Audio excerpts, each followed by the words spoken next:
We are now joined by Terry Funk, one of the all-time great wrestlers who's just released one of the all-time great wrestling books, Terry Funk, More Than Just Hardcore, and his co-author, Scott Williams. And I've been looking forward to this. The book, like I mentioned this last week, I'll mention it again.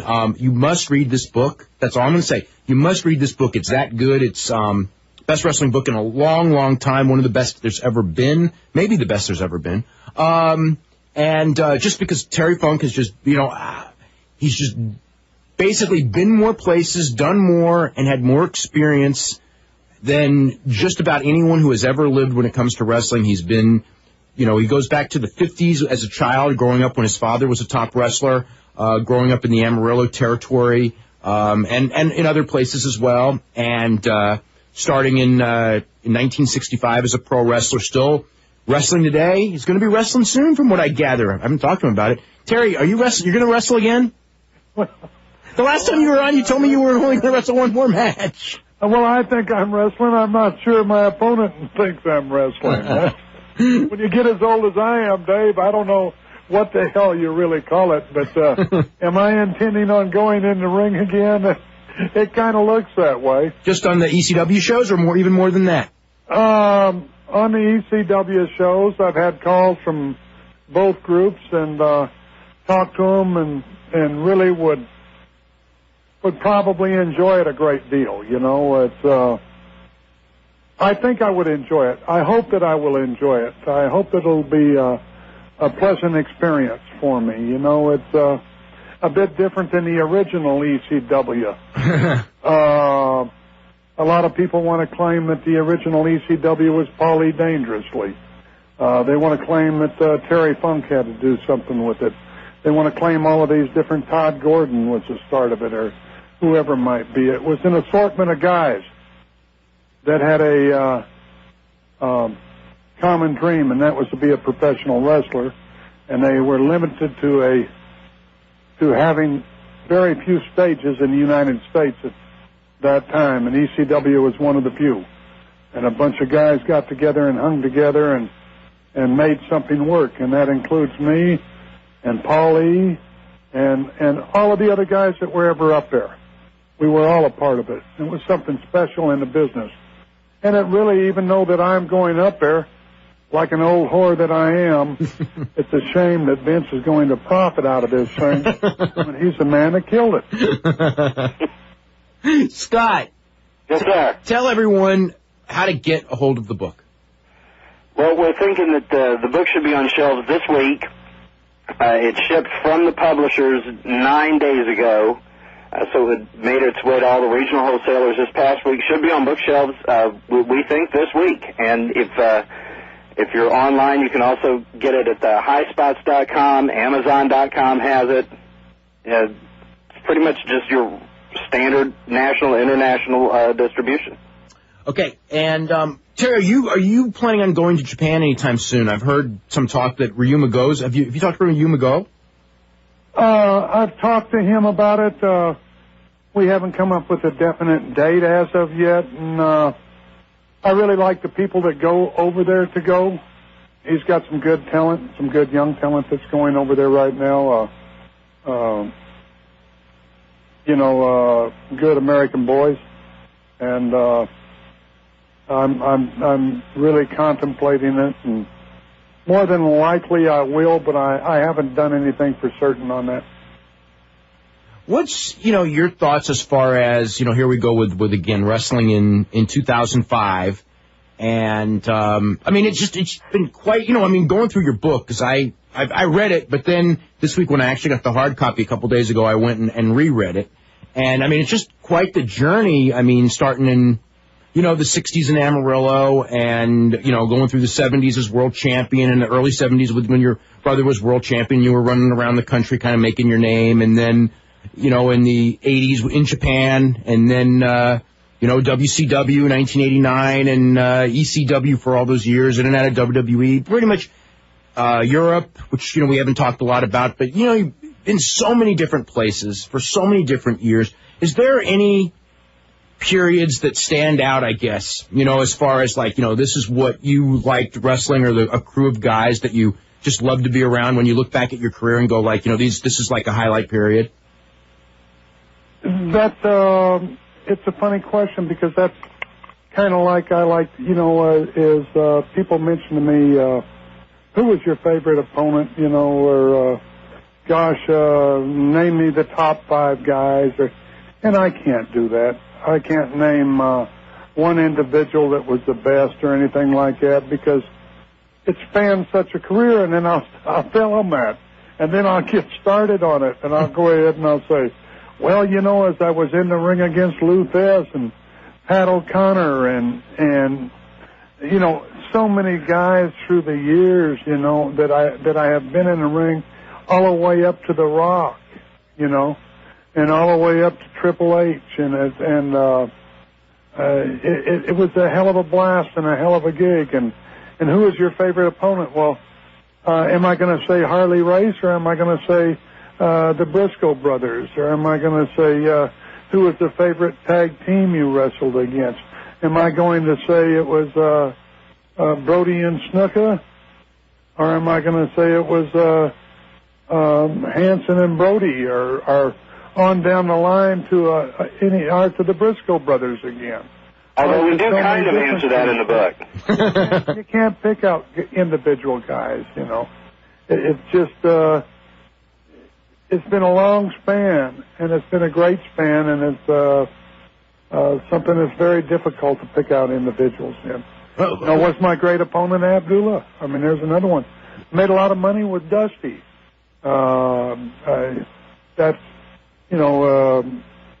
Worked with Hogan. All of those guys. Such a variety. What I'm trying to say is it was such a variety of individuals over such a number of years that you can't just pick out one, or you can't say this era or that era. It's just kind of it's a mass of them. Now, going back to guys from, let's say, the 60s and 70s, or even the 50s, that you saw before you were a wrestler, are there guys that you think transplanted today really would have, who are some guys that transplanted today you think would have been like top guys and big-time draws and when this environment would have made it?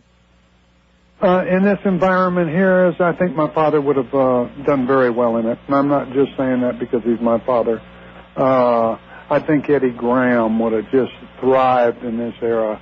I think that Bruiser Brody would thrive in this era.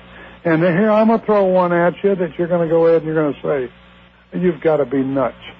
I think if Vern Gagne was coming into this era in his prime, he would thrive right now. Well, you saw Vern Gagne. Danny Hodge would make millions. Yeah, as a shoot fighter. In the shoot fighting profession. Yeah, no question. Yeah. What was you wrote a little bit about Danny Hodge in the book. Loved him. Just had so much respect for him, and I made a statement in there like, if I had both arms cut off and if he had both arms cut off and both legs cut off, I might have a chance. And that's out of total respect for the man. When you were in the ring, but there were a lot of great ones around, let me tell you. Yeah. Scarpello was no slouch. Mm-hmm. Geigel wasn't.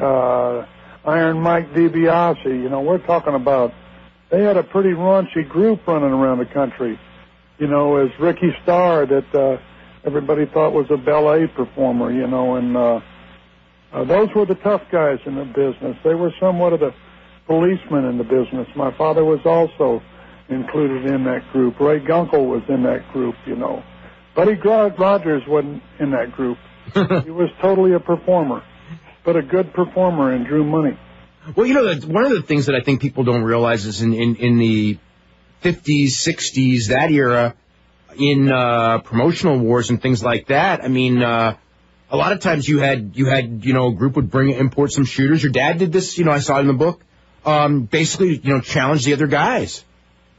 Absolutely, as whenever McLemore and Siegel were going at it, and Houston, I believe it was Siegel that was down there in Houston at the time. He hired Ray Gunkel, my father, and Ricky Starr to come down there and gave them at this time, we're talking about a long time ago, he gave them $500 a week guaranteed, which was unheard of, just to sit around down there. But they wrestled down there for them. But they were there for one reason, and that was as the shooters at that time. Terry, when, what is your thoughts as far as the business right now in Japan? Real quick. Well, I want to go back to one other thing, Dave. Okay. If you don't mind if I revert a little bit. Sure. But we were talking about the shooting, Mm-hmm. And what I'd really like to say about that is you wouldn't believe the things that I have seen in my younger years and that I have witnessed with guys that have been just in our garage. And I don't think the whole entire country was that way, but we had a mat in our garage, and that's where I trained as a kid. And believe me, I was not never got in the ring with the guys I'm going to tell you about, but the guys that I've seen that would get down in that garage and test each other a little bit and go through different moves and everything else, but actually get in there and start to test each other. And I saw some amazing things, and for example, Ricky Starr, I've seen him in the garage. Gunkel, I've seen him in the garage. I've seen him in that position. I've seen Vern Gagne. I've seen Dick Hutton out there, and I've seen him actually go down there on the mat and go. I've seen Bob Geigel. I've seen Joe Scarpello out there.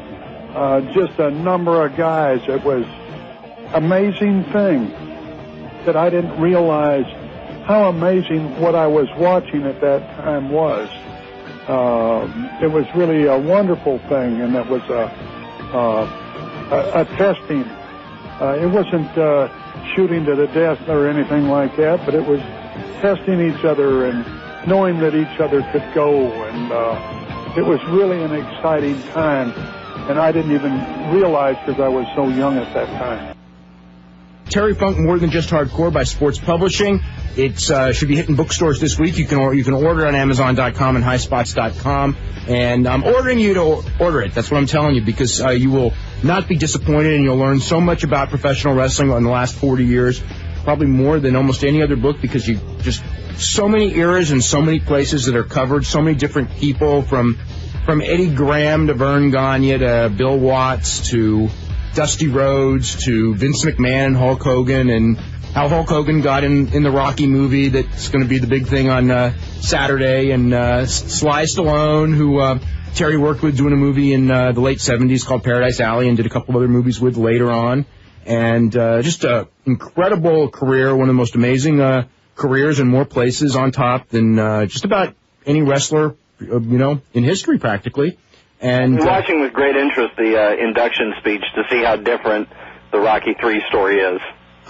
Yeah, well, Hogan's story and Stallone's story both. I hope they get their stories straight, because they probably got two different stories. Terry, when now when you how did you first meet Stallone? There was a paper that came out, and I'm not sure how it even got out. I think that Sly was looking for a wrestler, and he really didn't know who. And they sent out a flyer all the way across the country. And I'm not sure how I even got the addresses of the National Wrestling Alliance members, but a letter came out to all of the offices that said, we're looking for a wrestler to play in this movie, Paradise Alley.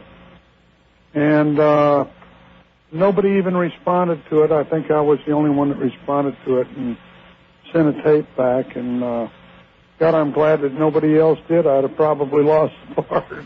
But no, as I sent a promo back to him, it was just absolutely ridiculous that said all of these things about him, and Sly, overbearing, crazy man, and all of this from New York City, or whatever I said, and he watched it and liked it, and that was my start. He brought me out to California and went out there and interviewed for the thing and got the part. We got tons of calls. We're going to start with Ed in San Antonio. Ed, you're up with Terry.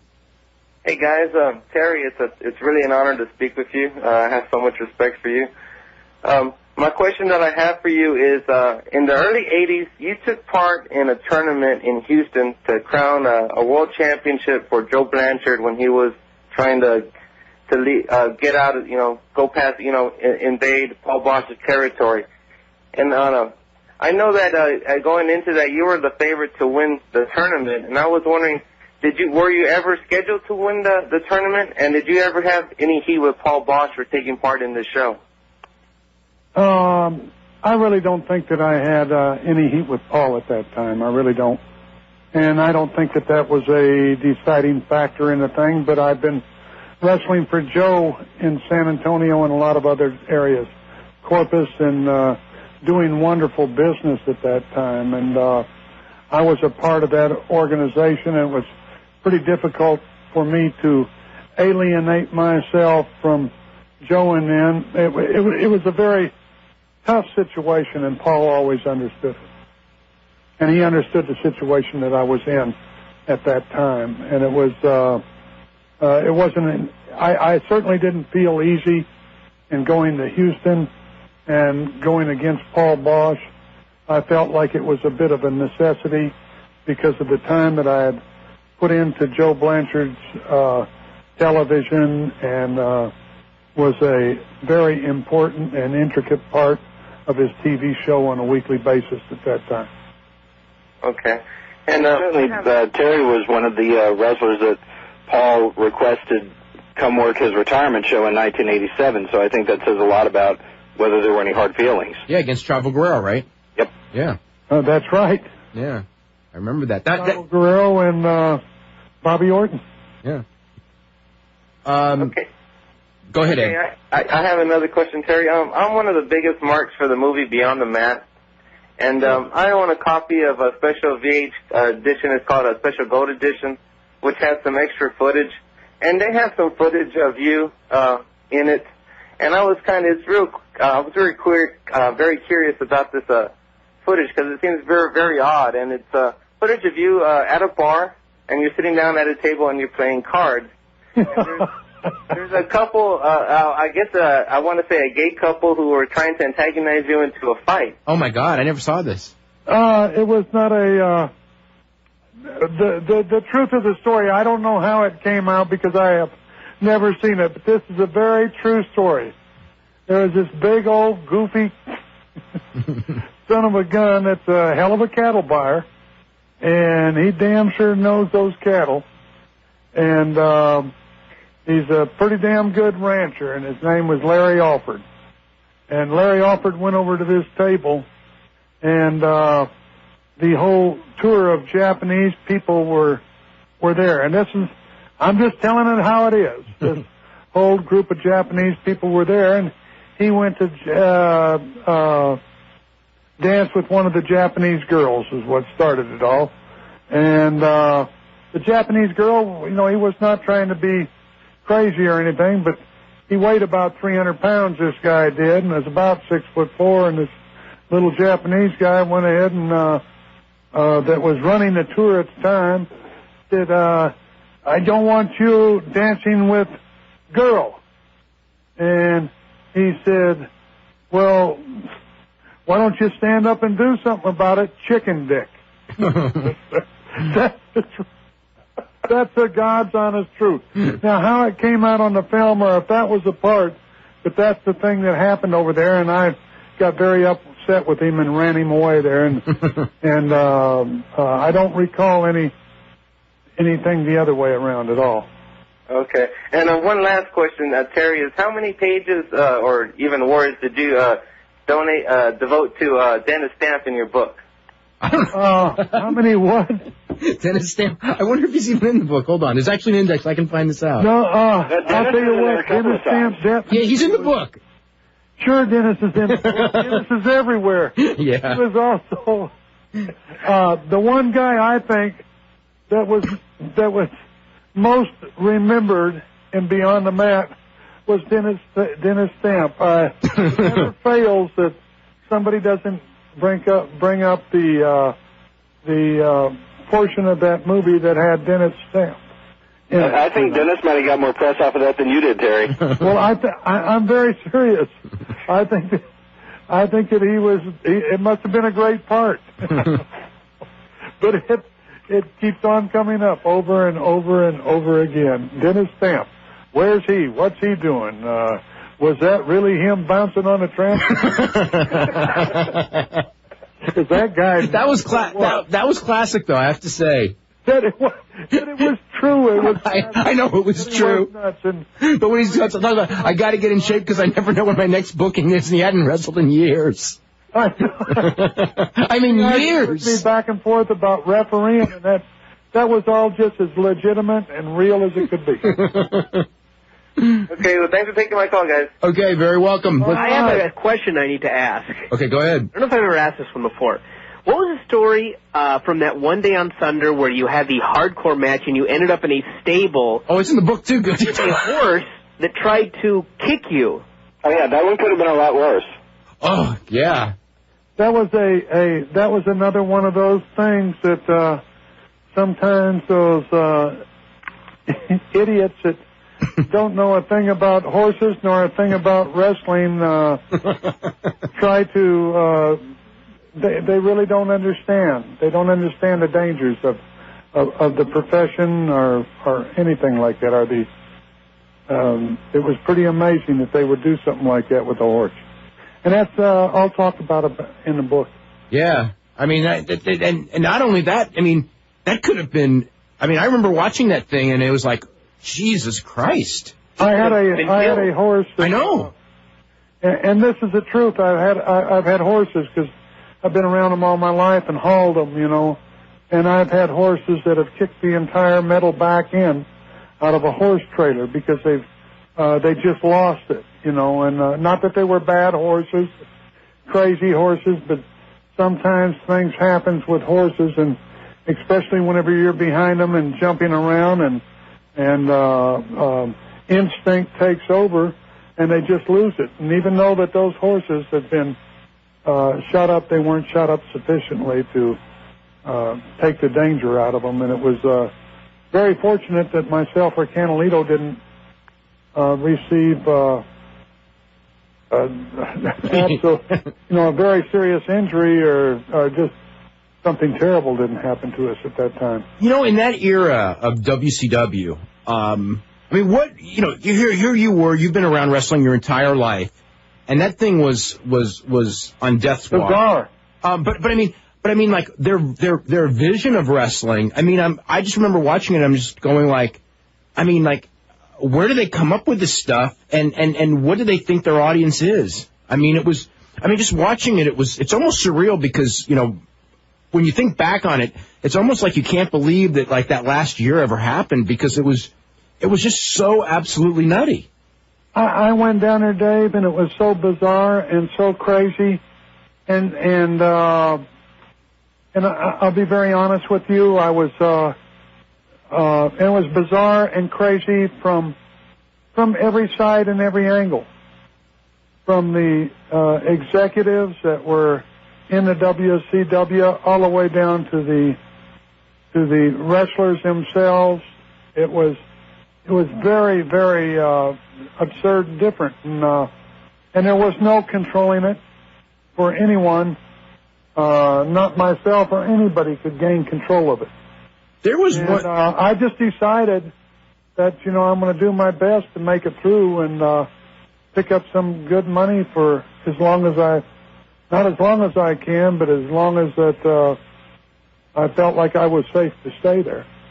There was a thing, and I think it was early in one of your runs there, you know, when they brought you in to be the general manager, and I mean, I just remember this. You were cutting a promo with Nash, and it was before your match with Nash, and I could just tell, you know, that it was like he was not. I'll just put it this way: he was not doing business at all. I mean, it was like he was. I don't know what his goal was, you know, but it was just like, you know, the whole promo was just back and forth was just so screwed up because I could tell he was just trying to. I mean, he was just trying to be a star and not do business, I guess was the best way to put it, because it was bizarre. That was it, just not do business. So when you have somebody that is not going to do business in the wrestling business, you're not going to do business. You cannot make it do business. That's what you must understand, you know, and that's what you get whenever somebody shorts somebody in the ring.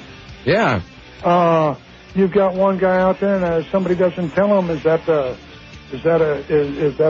an accomplishment for somebody that you're in the ring with to short you and not tell you ahead of time? Shit out of you, that says something. But to just do things that way, that's absurd, and that's foolish, and it's endangering your company. And what's really bad about it is it's going to cost other people that have family and that wrestling is their livelihood. It's going to cause them to hurt because it's going to hurt the attendance. It's going to hurt your TV ratings. It's going to hurt you every way that it can possibly hurt you. Well, in the end, it was... In WCW's case, it certainly did. Yeah, in the end, it was a disaster for the business because there's, you know, the business constricted and there's fewer jobs. A place that could still be down there and still paying numerous amounts of boys and could still be something that Vince could bounce off of as far as competition and as far as them creating new stuff, because they would have to. And then that would give WWE something to bounce off of. It was a healthy situation. And the boys themselves were just as guilty of killing it, and the bookers and the creators that were supposed to be so wonderful and so Hollywood. They are the ones, all of them together. And Vince himself, Vince was partook in it. There was not just Vince, it was, Vince had hundreds. He had oodles of people helping him that had no understanding of what the business truly is. We're going to go to Jeff in New York City. Jeff, you're next up with Terry Funk. Hey, what's going on? It's a pleasure to speak with you, Terry Funk. Question. I definitely want to get your book. I haven't been reading many wrestling books in a while, but your book I definitely want to get. How would you compare? I mean, is it written in the same way? Like I read Hooker by Luthez. I mean, is it that? You know, is it that comprehensive? It says. I think it's more. I would say more than Hooker. Yeah. Wow. Yeah. I mean, Hooker obviously because of Luthez covers a different era. You know, you're talking about the 30s and the 40s, and this is more, you know, mostly 60s, 70s, 80s, and you know up to the present. And what's good about it is, you know, it covers all those eras, and you get a flavor for a lot of different places, from Calgary to Los Angeles to Florida to Amarillo to Japan. I mean, you know, he does justice to all those areas. I think also there's a really good insight and understanding about different aspects of the psychology of putting together a successful wrestling program, from what matters in the ring to the chapter about putting together a money promo. Yeah, that's right. There's talk about promos in there as well. Wow. Damn. Yeah. I'm biased, but I thought it was better than the Thez book. I thought it was too, and I thought it was better than the Thez book too. They convinced me. Yeah. Wow. I had another question. This is kind of an obvious one, but the other Texas rattlesnake, Steve Austin, how would he have fared in during the 50s and the 60s, even the 70s? And I mean, would he have to change his gimmick at all? Or would what? How do you think Steve Austin would have fared 50s, 60s, and 70s? In the 70s? Yeah. I think Steve Austin would have fared wonderfully. Yeah, I do too. I think that Steve Austin would have been great. I think that he got in trouble in the 80s and made it huge in the 90s. Mm-hmm. And I think that's the truth of the matter. I think that Steve got kind of lost down in WCW when there were only two organizations. And I I think that in the 70s, I think that he would have done wonderfully. I think that one of the areas would have picked him up, and he would have been very successful. And if one of them didn't pick him up, he would have left. And that's what you could do in the 70s, you know, is if you were wrestling for a promoter at that time, you weren't making the money you are now. But what you had the ability to do is you had the ability to tell a promoter, hey, I'm leaving. And you could pick up your bag, and that's all you had. And you could move out of there, and there was over 30 other territories throughout the nation at that time. And all you had to do that was to move and call another promoter up and say, hey, I'll come up there and work for you. And I think Steve would have found a niche, and I think he would have done wonderfully in it. I don't think that he would have done as well as he did for Vince. I think that Vince has made a lot of millionaires in the world of wrestling. I think he's done wonders as far as that is concerned. But yeah, I think Steve Austin would have been just as high on the totem pole as he is now in the 70s. Wow. Last question I have, actually. Where do you see wrestling in 10 years down the road? And do you see yourself still wrestling 10 years from now? 10 years? God, I hope not. 10 years? I hope I'm not wrestling 10 years from now. Where do I think wrestling is going to be 10 years from now? I think we're making a circle. And I truthfully do, unbeknownst to a lot of the people that are even in the business and changing themselves. But I think you're seeing a forerunner of what's going to happen to our business in the United States happening right now in Japan. And we're seeing it take on more and more depth to it. And what I mean by depth to it, you're seeing the ultimate fighting, you're seeing the different shoot groups that are coming up more and more on television, and they are definitely going to become more competitive to Vince, and that will eventually turn into working itself, which it already is starting to do. I don't want to sound like Ole Anderson when he was on, but this is in the book in great detail. Yeah. Okay, Jeff? That, sir? Yep. Okay, we're going to go to Drew in Kansas City. Drew, what's going on? Hey, thank you very much for taking my call. And Terry, it's an honor to speak with you and look forward to the book. Well, thank you very much. Thank you. I wanted to know your opinion of Bruiser Brody. He was not well liked by the promoters, but I want to know how he got along with the other boys in the business. I got along with Brody very well. I think that you had to understand Brody, and I was probably one of the guys that understood him and had a great deal of respect for the guy. I mean, a tremendous amount of respect for his ability. I had a great respect for his guts. I thought that he did a wonderful job of manipulating himself and handling himself. He was a tough guy. Were there tougher? Of course there were, but by God, Bruiser didn't think there was any tougher.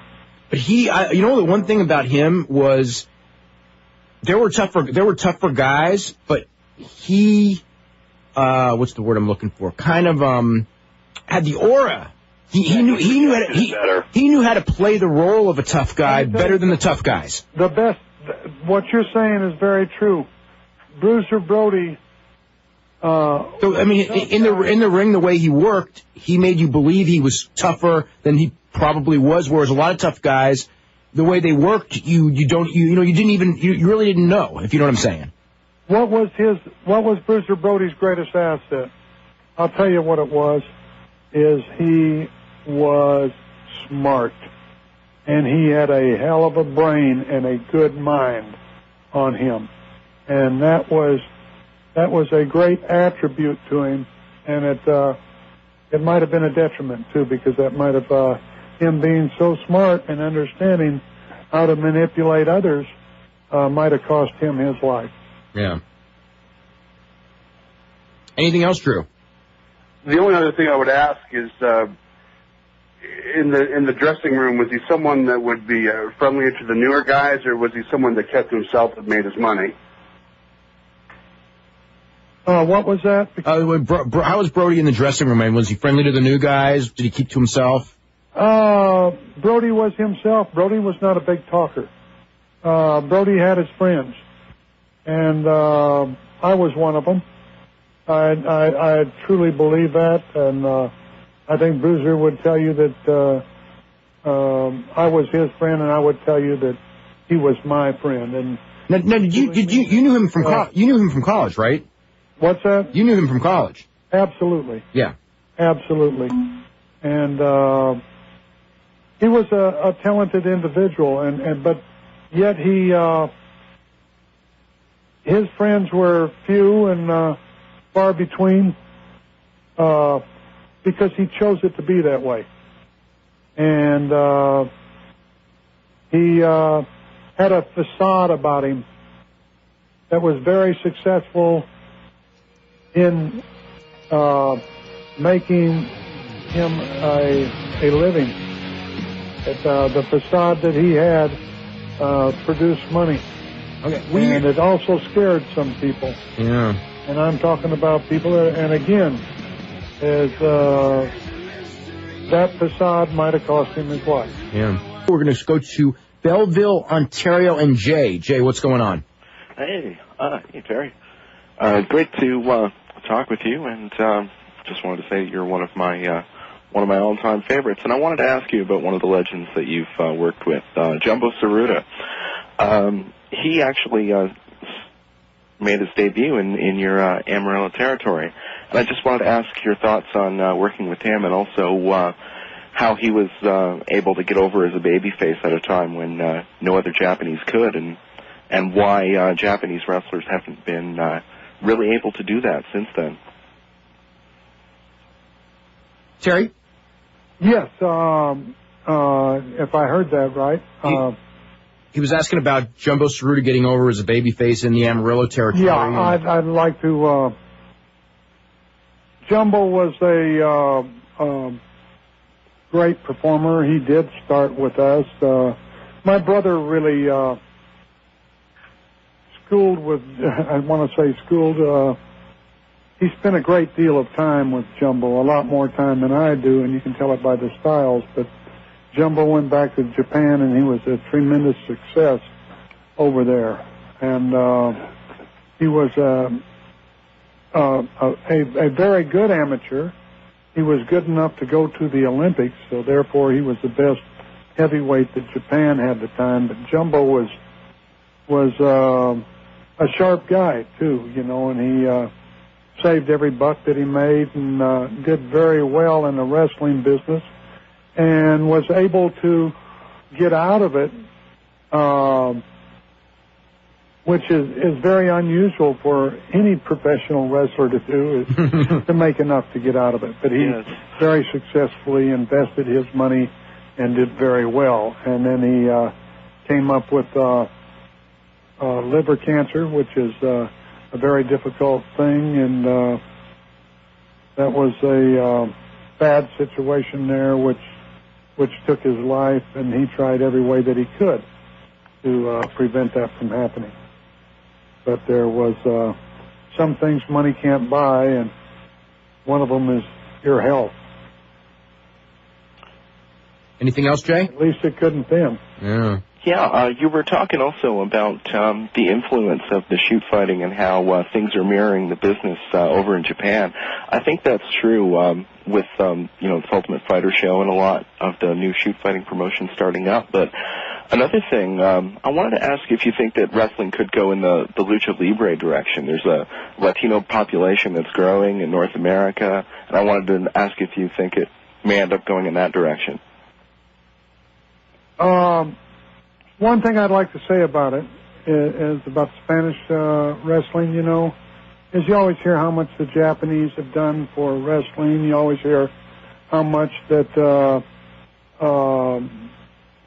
different wrestlers around the European-style wrestling has influenced wrestling today. And the one thing that we forget that we've been influenced the Latin wrestlers and the great ones that have been in the business through the years, you know, and a lot of times that we don't even think about them, but the Pedro Moraleses and the Ricky Romeros and the Cyclone Negros and the Jose Lotharios, these guys were, and all of the Guerreros through the last 50, 70, 80 years, they were very influencing in our profession and the style that we use. But what is also so important is, would wrestling have existed, or wrestlers have existed as well as it has without the Latino fan? And this day and age, if you take that Latino fan out of the mix, you might be surprised at how it would hurt your ratings, even Vince's. Yeah. Yeah, for sure. Lastly, have you ever thought about getting into the creative side of things with the creative end? Yeah. He's been in it on and off forever. Yeah, like no, I mean with. He means currently, though. I know. With Vince or whatever. Currently is not really. Not really. I want to sit on my front porch. I want to rock a little bit now and then, you know, and I really truthfully love being my own boss, you know, and I love doing what I want to do, you know, and if I choose not to get up early, I don't have to get up early. I went through that one time, and really what was a very deciding factor in it was one time that I flew up to New York and got to the city, and I know what the city is, but sometimes I forget. I'm sure that the city people would hate Amarillo, Texas, but gosh, I got into all of that traffic and everything and traffic jams, and finally the taxi cab got me downtown, and I checked into the hotel, and it took about 3 hours to get there, 2.5 hours to get downtown to where we were going in the hotel, and I was supposed to talk to Vince the next day about the creative end of the business and possibly moving into a very strong booking position out there the next day. And I got up about 6 o'clock the next morning and looked out that window and packed my bag and got on the elevator and went back to the front desk and left a note there that says, "My horse is sick and I think he's dying." That's whenever I hauled ass back to Amarillo, Texas, and I haven't really looked back at that and thought about it that much since then. A real pleasure talking with you, and I really look forward to reading your book. Well, all right. I hope you're looking forward to reading that book. We're going to go to Chris in Atlanta. Chris, what's going on? Hey, not much. Hey, first of all, I want to thank Terry. Growing up through the years, watching him throughout the 70s and whatnot at different venues, he's always a class act, both in and outside of the ring. Definitely looking forward to the book. I just kind of want to know what kind of promoter was the original Sheik? For? What kind of promoter? What? The original Sheik. The Sheik. I'll tell you what. The guy had to be. You know, I mean, he was creative and put and put together a hell of a group up there. And I'm not kidding you about this. I mean, he was doing 150, 175, and $200,000 houses before Vince McMahon Sr. ever dreamed of doing. Oh, up in Toronto was a hotbed, no doubt. Toronto was hot. Yeah. Detroit was the hottest town in the United States, and he'd send every 2 weeks. He'd send out his programs and he'd put his gross on the top up there. You know, 95,000, 145,000, and at this time and age, that was huge business. What kind of guy was he? He was a great guy that absolutely scared me to death. He's the one guy that all of my life, even whenever I went to the ring with him, whenever we were in Japan, I still didn't trust that son of a gun. You know, he had a shady look in his eye. No. But he wasn't a shady guy. But by God, he was so good at extending, at suspension of disbelief. that he would scare the hell out of you, and he scared the hell out of me, even whenever I'd go into the ring with him. I know you think I'm nuts, but I'm not. I used to watch him wrestle my father, and he'd come out of the ring, and I would run all the way down the aisle and out the front door of the building. The guy was a scary individual. That's what I want to say about the Sheik, is that he was the one and only. And everywhere that he went for years, and Dave will tell you this, that he drew huge money. Yeah, he had an aura about him. He was in the 70s, I would say, certainly early 70s, he would have been the hottest. I think he was the hottest heel in the whole business. He was the hottest thing in the whole business, yeah. And I'll never forget, as I went to the National Wrestling Alliance meeting, and I said, everybody should be, give a little talk to the people. And I said, we've got to work with more people on how they talk on television and how they present themselves, because that's where the money is drawn. And I felt the eyes upon me, and I turned around, and the Sheik was staring at me. He says, I've never said a word on television. He's trying to tell me I'm not over. So I ran out the front door. No, I didn't. But if he would have got up and chased me, I would have ran out of there. Okay, we're going to go to Andrew in Fresno. Andrew, what's going on? Yes, I just want to say that I grew up in the 70s watching Freddie Blassie and John Toldis and Bobo Brazil, Mad Dog Sean, and I watched a lot of wrestling in Los Angeles, listened to Dick Lane as the announcer. And for a long time, I didn't watch a lot of wrestlers. And then I watched Terry Funk. I was just sifting through channels. And I just want to say, Mr. Funk, it is truly an honor. You are a great, great wrestler. And one of the reasons that I say that is to get the audience to not like the bad guy is something else. And when you can get the crowd to boo and to hiss and to get everybody in anger, frustration, whatever going on, that really does something. And the outrageous behavior that you had was unbelievable. You are one of the best. The funny thing about that is, I'm going to tell you, this is the truth. And this is something that happens to me, and it is. And Dave will tell you that I'm normally a great guy. He's a great guy. And I really am, and I'm a good guy. And I really do, is I love the wrestling fans.